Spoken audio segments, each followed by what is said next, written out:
Hello dear students, एक बार पुनः स्वागत है आपका आपके अपने यूट्यूब चैनल कुतुब सर में। तो चलिए, आज हम लेकर आए हैं 20 questions from electricity. Most time पे टॉपिक है और गारंटीड कि आपका पूरा लेक्चर यानी पूरा जो चैप्टर है वो इसी 20 क्वेश्चन में कंप्लीट हो जाएगा। चलिए शुरू करते हैं, पहला क्वेश्चन लगाते हैं। देखिए पहला क्वेश्चन क्या कहता है, current is not said to be flow of electrons, देखो चार्ज पार्टिकल है, चार्ज पार्टिकल के फ्लो को करंट कहते हैं। अल्फा पार्टिकल चार्ज पार्टिकल है, इसके फ्लो को भी हम करंट कहेंगे। बीटा पार्टिकल चार्ज पार्टिकल है, इसके फ्लो को भी करंट कहेंगे। इसका मतलब हमारा जो ऑप्शन, ये सभी ऑप्शंस नहीं आएंगे, इसका मतलब डी ऑप्शन इज करेक्ट। चलिए नेक्स्ट क्वेश्चन की तरफ आगे बढ़ेंगे। नेक्स्ट क्वेश्चन क्या कहता है, यूनिट ऑफ चार्ज इज, देखिए चार्ज जो current, sorry unit of current is, current का फॉर्मूला होता है चार्ज अपॉन टाइम, सही है। तो चार्ज की यूनिट होती है कूलम और टाइम की यूनिट होती है सेकंड, इसका मतलब B option is correct. Next question की तरफ आगे बढ़ेंगे। A metre is an instrument used to measure, देखिए ए मीटर से क्या मेजर करते हैं, नाम से ही पकड़ में आ रहा है कि ए मीटर मतलब एम्पियर से मिलता जुलता, मतलब ये करंट को मेजर करेगा। D option is correct. Next question है, volt meter is an instrument used to measure resistance, नहीं देखो वोल्ट मीटर मतलब वोल्ट से ही समझ में आ रहा है कि ये वोल्टेज को मेजर करेगा, यानी C option is correct. Next question लिखा है, resistance of an ideal volt meter. याद रखिए वोल्ट मीटर जो होता है वो इस तरह का डिवाइस होता है जो क्या काम करता है, वोल्टेज को रीड करता है। तो वोल्टेज को अगर रीड करेगा इसका मतलब उसमें करंट की वैल्यू मिनिमम होनी चाहिए या जीरो होनी चाहिए। इस वजह से इसका रेसिस्टेंस कैसा होना चाहिए, इनफाइनाइट होना चाहिए। तो resistance of an ideal voltmeter is infinite. Next question, resistance of an ideal A metre is, देखो जो ए मीटर होता है वो करंट मेजर करता है, तो इसका रेसिस्टेंस निग्लिजिबल होना चाहिए ताकि करंट की वैल्यू में कोई चेंज ना आए। इसका मतलब इसका रेसिस्टेंस ऑलमोस्ट जीरो होना चाहिए, ठीक है। नेक्स्ट क्वेश्चन है, Ohm's law is valid for a conductor whose, देखो अगर लेंथ वेरी करेगी तो ओम्स लॉ में रेसिस्टेंस वेरी करने लगेगा, इसका मतलब ओम्स लॉ गुड सेटिस्फाई नहीं हो पाएगा, लेंथ तो फिक्स होनी चाहिए। एरिया ऑफ क्रॉस सेक्शन को भी वेरी नहीं कर सकते। Wire should be non ohmic, यहां पर लिखा है कि वायर कैसा होना चाहिए, नॉन ओमिक होना चाहिए। अब भाई नॉन ओमिक इसका मतलब ओमिक कंडक्टर ही नहीं है, वो ओम्स लॉ को फॉलो ही नहीं करता, तो आप ऐसे वायर को नहीं यूज कर सकते। इसका मतलब temperature should be constant, this is the correct option, that is option D is correct. Next question क्या कहता है, नेक्स्ट क्वेश्चन कहता है 1 एम्पियर इज इक्वल टू, अब आप ध्यान से देखते जाइए, यहां पर जो करंट होता है उसको हम V अपॉन आर लिखते हैं अकॉर्डिंग टू ओम्स लॉ।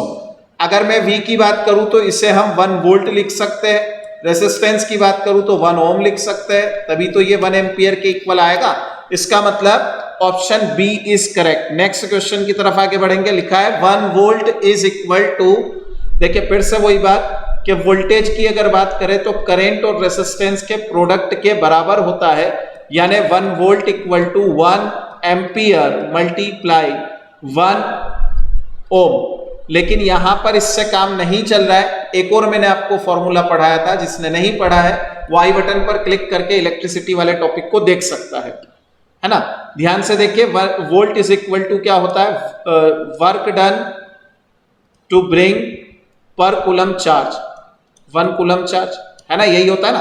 तो वर्क डन की यूनिट तो होती है 1 जूल, अब 1 joule divided by 1 coulomb, that is यही 1 वोल्ट के इक्वल आना चाहिए। तो अब देख लीजिए 1 जूल पर कूलम कहां पर लिखा है,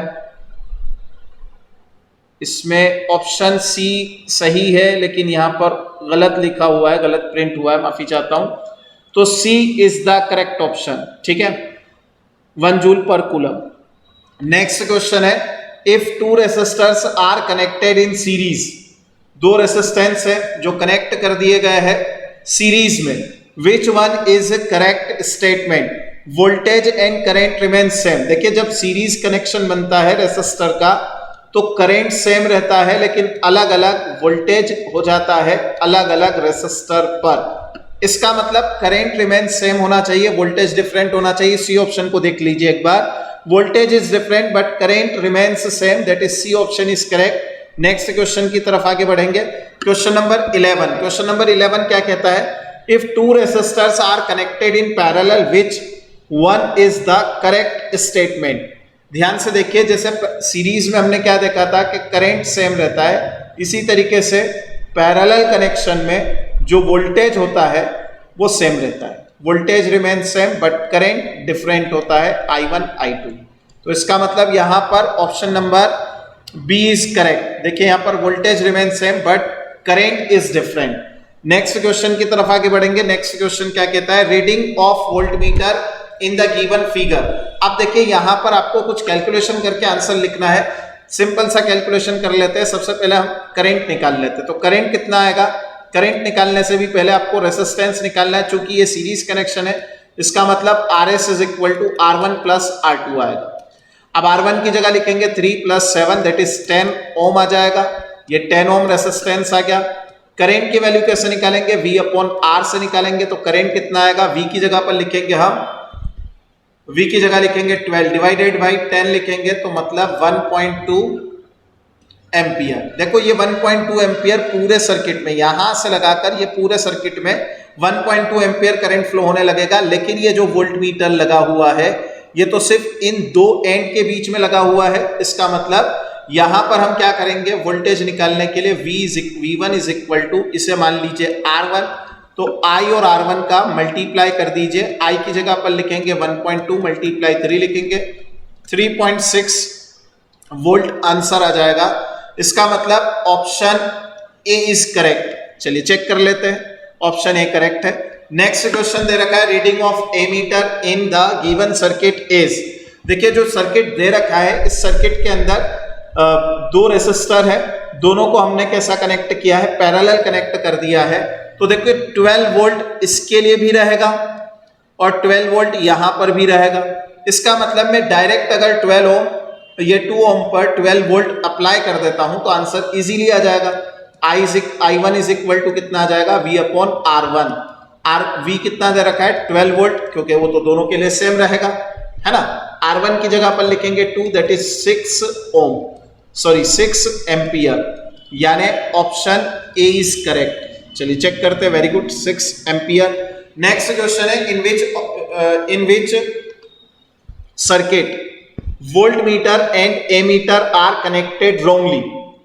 ये चार ऑप्शन आपको दे रखे, 4 रेसिस्टर्स दे रखे। आपको ये बताना है कि इनमें से कौन है जो रॉन्गली कनेक्टेड है, जिसमें एमीटर और वोल्ट मीटर। तो आप देख सकते हैं कि इसमें वोल्ट मीटर पैरेलल कनेक्टेड है रेसिस्टर के, सीरीज में कनेक्ट है एमीटर। इसमें भी पैरेलल कनेक्टेड है वोल्ट मीटर, सीरीज में एमीटर। इसमें एमीटर को पैरेलल कनेक्ट कर दिया, वोल्ट मीटर को सीरीज में। इसमें वोल्ट मीटर पैरेलल है, एमीटर सीरीज में। देखो इस क्वेश्चन को हम दो तरीके से देख सकते हैं। आप एक तो बात आपको पता ही है कि वोल्ट मीटर हमेशा पैरेलल कनेक्ट किया जाता है, जबकि जो एमीटर होता है वो सीरीज में कनेक्ट किया जाता है। अगर आपको पता है तो ऑप्शन सी आपको करेक्ट लग ही जाएगा। अगर आप ऐसे नहीं पता है आपको, तो देख लीजिए इन चारों में ओड वन कौन सा है। आप देखिए यहां पर वोल्ट मीटर पैरेलल कनेक्ट है, यहां पर वोल्ट मीटर पैरेलल कनेक्ट है, यहां पर वोल्ट मीटर पैरेलल कनेक्ट है, यहां पर ए मीटर पैरेलल कनेक्ट हो गया, जो कि गलत है। इसका मतलब हमारा आंसर क्या होना चाहिए? C option is correct. देखिए सी इज करेक्ट, ठीक है। चलिए नेक्स्ट क्वेश्चन देखते हैं। इसमें लिखा है if potential at point A is 0। देखो ए पर पोटेंशियल कितना है? 0, यानी वी ए अगर मैं कैलकुलेट करूं देखूं तो वी ए इक्वल टू 0 है। In the segment of a circuit the potential at B is B point पर जो पोटेंशियल होना चाहिए वो कितना होना चाहिए, हमें ये कैलकुलेट करना है। अभी देखो करंट की डायरेक्शन का क्या है? बी से ए की तरफ, बी से ए की तरफ। माइंड इट, जिस डायरेक्शन में करंट फ्लो होता है, तो मान लो इस पॉइंट से करंट फ्लो हो रहा है, समझ में आ रही बात? इस पॉइंट से करंट फ्लो हो रहा है, तो ये हाई पोटेंशियल पर है और ये लो पोटेंशियल पर है, क्योंकि हाई पोटेंशियल से लो पोटेंशियल की तरफ करंट फ्लो होता है। बात समझ में आ गई? अब ध्यान से देखिए, यहां पर जो बी है वो हाई पोटेंशियल है और ए जो है वो लो पोटेंशियल है। इसमें I मल्टीप्लाई RS लिख दीजिए। I की जगह तो आप 5 एम्पियर यहां पर सर्किट में देख सकते हैं, 5 एम्पियर दिखाई दे रहा है। और RS की जगह पर आप क्या करेंगे? R1 प्लस R2 लिखेंगे। अब देखिए यहां पर 5 multiply R1 plus R2, R1 और R2 को ऐड कर दीजिए तो 2 प्लस 8 आ जाएगा, मतलब आंसर आएगा 5 मल्टीप्लाई 10 दैट इज प्लस 50 आ रहा है ये। VA की जगह पर हम क्या लिखेंगे 0 minus VB that is VB is equal to, हमारा आंसर आ जाएगा 50 volt.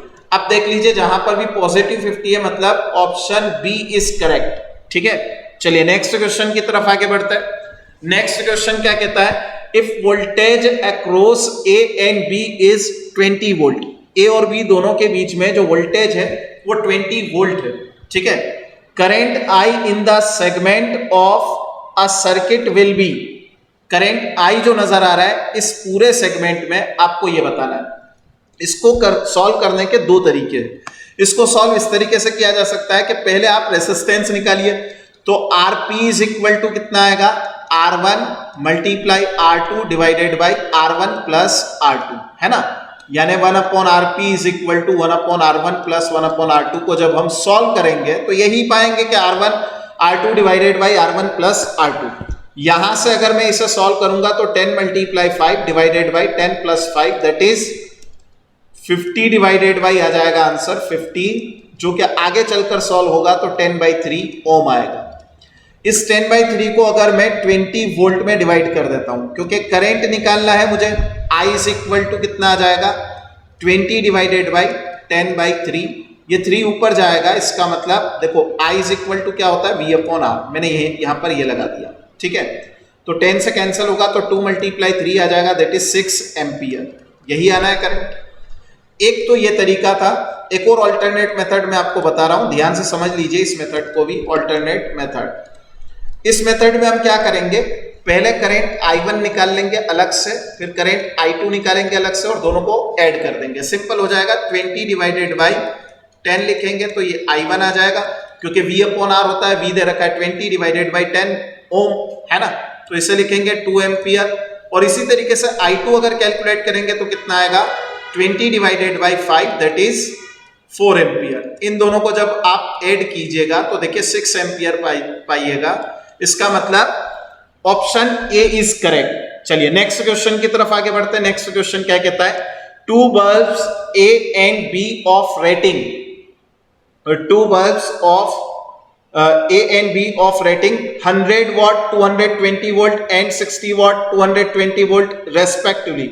Which of the bulbs have more resistance? अब ये क्वेश्चन थोड़ा सा बच्चे इसमें कंफ्यूज होते हैं कि 3 फॉर्मूला है हमारे पास में, इन 3 फॉर्मूला में से कौन सा फॉर्मूला हम अप्लाई करें। देखिए पहला फॉर्मूला VI, दूसरा फॉर्मूला है हमारे पास में V स्क्वायर अपॉन R, और तीसरा फॉर्मूला है I स्क्वायर R। आप इसमें ये देखिए कि यहां पर वोल्टेज फिक्स दे रखा है 220 वोल्ट, 220 वोल्ट, और करंट नहीं पूछा है, रेजिस्टेंस का रिलेशन पूछा है। इसका मतलब हमें वो फॉर्मूला चाहिए जो V रिप्रेजेंट करता हो, R रिप्रेजेंट कर रहा हो, P रिप्रेजेंट कर रहा हो। इसका मतलब ये जो सेकंड नंबर का फॉर्मूला है, हमें ये वाला फॉर्मूला चाहिए, तो P is equal to V square upon R आ जाएगा। अब देखिए जिसका पावर, मतलब मुझे रेसिस्टेंस के लिए कैलकुलेशन करना है तो V square divided by P।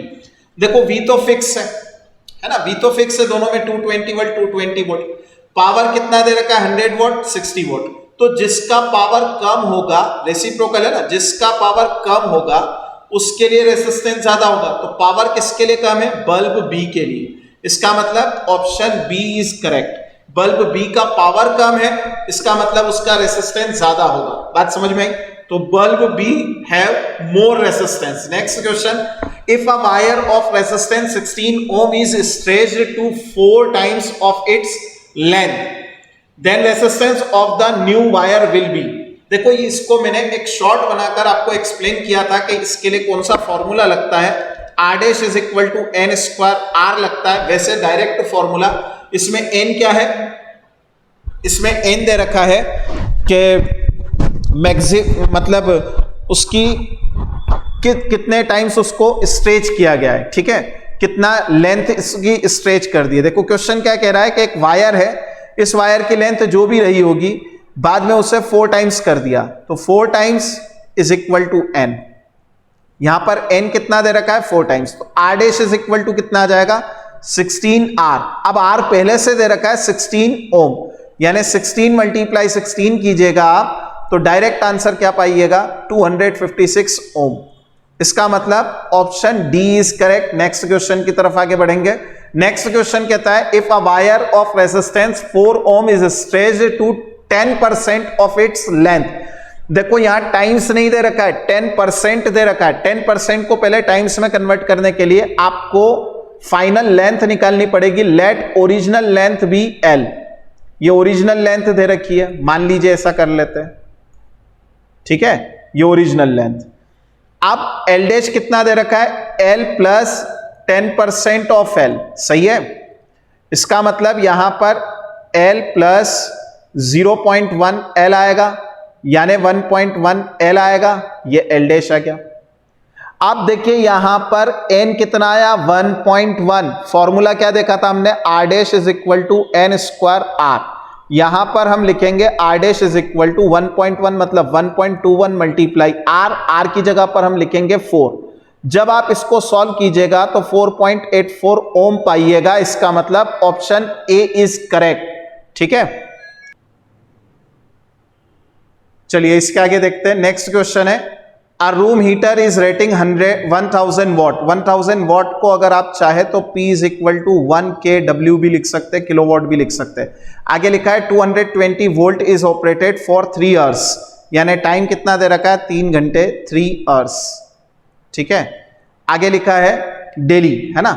The energy consumption in commercial unit. Commercial unit समझते 1 kWh, this is the commercial unit, याद रखिएगा ये कमर्शियल यूनिट है, ठीक है। आगे लिखा है इन month of December. December month में इस यूनिट के अकॉर्डिंग कितने यूनिट्स बनेंगे, एनर्जी कंजम्पशन क्या रहेगा, आपको ये कैलकुलेट करना है।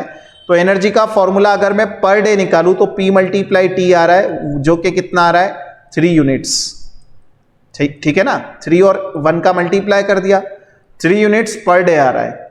अब देखिए दिसंबर में 31 डेज होता है, तो इसमें हम क्या करेंगे, टोटल एनर्जी निकालने के लिए, टोटल एनर्जी कंजम्पशन निकालने के लिए क्या करेंगे 3 मल्टीप्लाई 31 कर देंगे, that is 93 units. That is option C is correct. तो चलिए बच्चों, उम्मीद करता हूं कि आप कुछ नया सीखे होंगे, आपको यह वीडियो लेक्चर पसंद आया होगा। सबसे पहले आप इस वीडियो लेक्चर को शेयर कर दीजिए, है ना, और लाइक कर दीजिए। हमारे चैनल पर अगर नए हैं तो सब्सक्राइब भी जरूर कर लीजिए। Thank you for watching my video.